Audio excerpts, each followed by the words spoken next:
Welcome to Sweet Life Beat Life. We hope this video helps.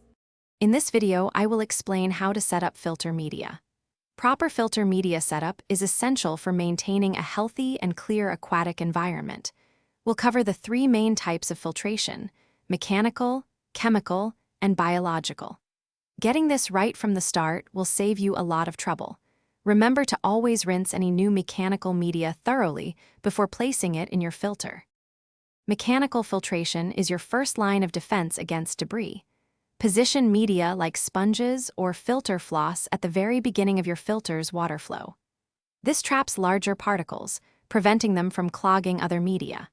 For best results, clean or replace these components regularly, typically every 1 to 2 weeks, to maintain optimal water clarity and flow. Next up is chemical filtration, which targets dissolved impurities. Place chemical media, such as activated carbon or specialized resins, after your mechanical filtration.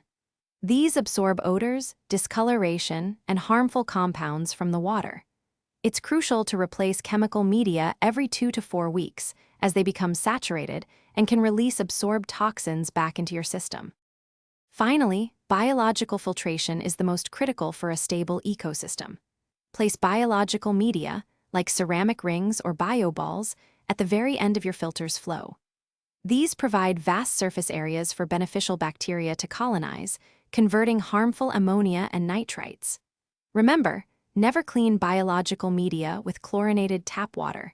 Use old tank water to preserve these vital bacterial colonies. Thanks for watching. Consider subscribing if we helped you.